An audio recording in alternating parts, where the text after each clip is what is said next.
Let's move on to other global news stories now. According to Iran, it sees no point in reviving the nuclear pact without guarantees from the United States that it will not withdraw again. Iran also stressed on the closure of UN probes of Tehran's atomic program, and according to the United States official, Iran's stance on this matter is unreasonable. After a meeting with Raisi, the French President Emmanuel Macron said, and I quote, "The ball on reaching a nuclear deal with Iran is now in Tehran's camp." However, Raisi blamed the deal's European parties and the United States for the failure to revive it. The Islamic Republic also wants the International Atomic Energy Agency to drop its years-long probe of unexplained traces of uranium found at 3 undeclared sites in Iran.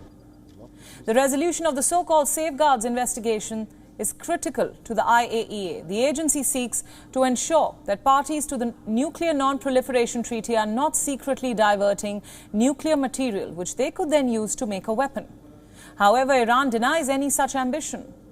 The 2015 agreement limited Iran's uranium enrichment activity to make it harder for Tehran to develop nuclear arms.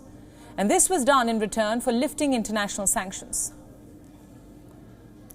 For more on this story, we earlier spoke to our correspondent Susan Tehrani from New York. Let's listen in to the latest.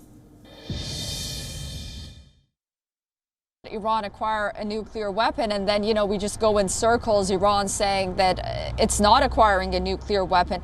So I think, as you mentioned, the issue just seems to be extremely deadlocked at this point, with both sides, pointing the finger at one another. And I think it all started when former U.S. President Donald Trump withdrew from the deal. It sort of gave the Iranians an excuse to breach the deal by rebuilding those stockpiles of enriched uranium.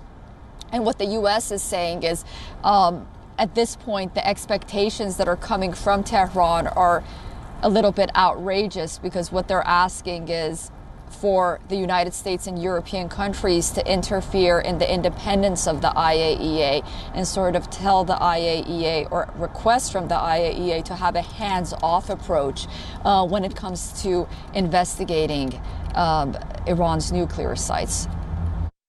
WION World is now available in your country. Download the app now and get all the news updates on the move.